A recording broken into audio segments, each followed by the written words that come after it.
13h30 sur BFM TV, comme tous les samedis, on répond à vos questions.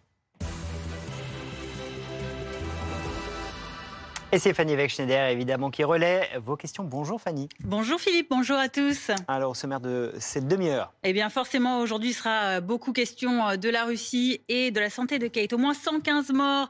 Nos téléspectateurs se posent beaucoup de questions sur cette fusillade hier soir dans une salle de concert près de Moscou. Et puis, le choc donc des Britanniques après que la princesse Kate a annoncé hier son cancer dans une vidéo de 2 bonnes minutes. N'hésitez pas, évidemment, à nous envoyer vos questions en flashant le QR code à l'écran.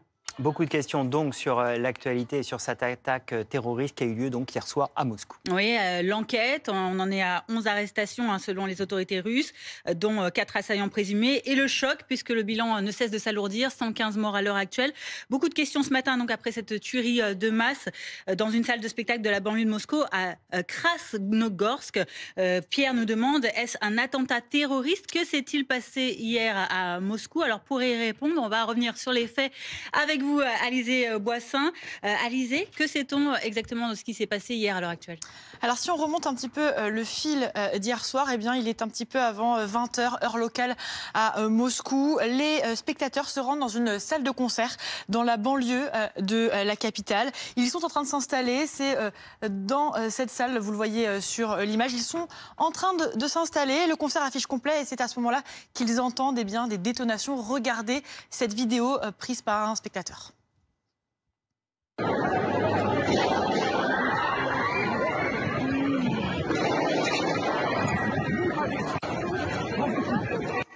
Sur les images, on voit que les spectateurs tentent de se réfugier sous les sièges. D'autres ont tenté de s'enfuir par les couloirs, par les toilettes. Une fois que les coups de feu cessent, eh bien, un incendie se déclare dans le bâtiment. Alors, d'après les enquêteurs, il s'agirait des assaillants qui ont enflammé le bâtiment. Une partie du toit s'est d'ailleurs décrochée. Au total, pour le moment, les autorités russes décomptent 115 morts. Mais évidemment, ce bilan peut encore s'alourdir. On a retrouvé par exemple une vingtaine de corps sous les décombres. Il s'agit de l'attaque meurtrière, l'attaque la plus meurtrière que connaît la Russie depuis 20 ans. Elle a été revendiquée par le groupe terroriste de l'État islamiste sur Telegram. Et au total, vous l'avez rappelé, il y a eu donc 11 interpellations, dont 4 assaillants présumés. Pour toutes ces précisions, donc une revendication, on le disait, du groupe terroriste État islamique pour répondre donc à la question de notre téléspectateur. L'enquête donc ne fait que démarrer. Cette question de Fabienne, les terroristes de l'attentat de Moscou ont-ils été arrêtés? Donc on le disait, 11 arrestations à ce stade, 4 assaillants présumés. Et selon les médias russes et un député russe, certains suspects arrêtés seraient originaires du Tadjikistan. C'est situé en Asie centrale, une population très présente à Moscou, comme nous l'explique notre correspondant à Moscou, Paul Gougou. Les ressortissants du Tadjikistan ne sont pas par définition vus comme une menace en Russie, mais effectivement, ils font partie de ceux qui font Moscou, les Tadjiks. C'est-à-dire qu'il y a toute cette immigration d'Asie centrale qui participe au quotidien à la construction de la ville, qui participe au fait que la ville soit propre, qu'elle fonctionne dans tous ces domaines.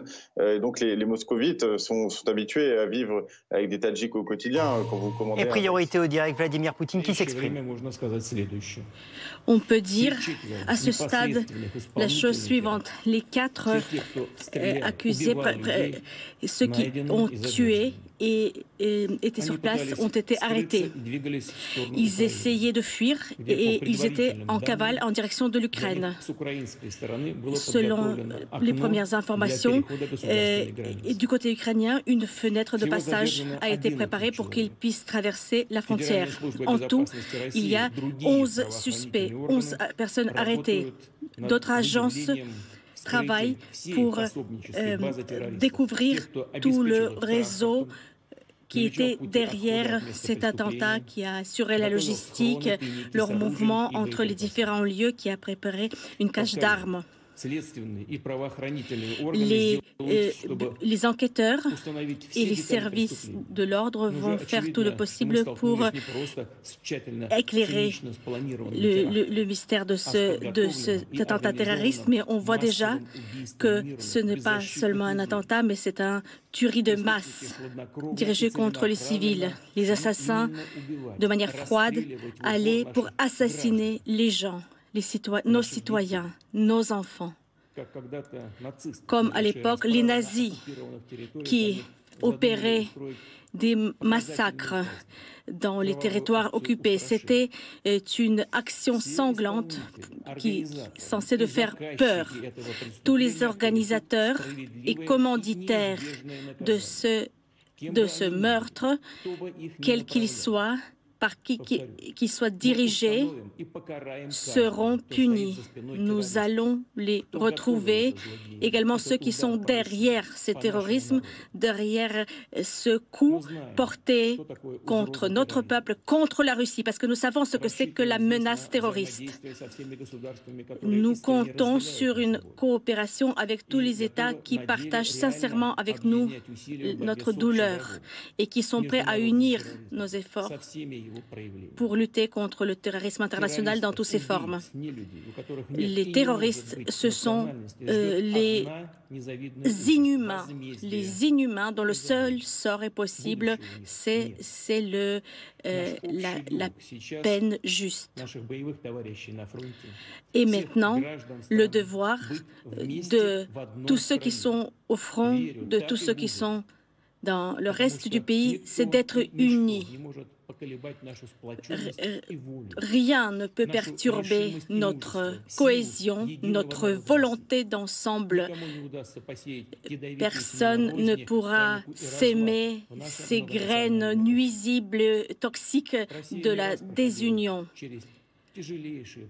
La Russie a traversé des épreuves les plus dures, encore plus dures, et ce serait le cas également.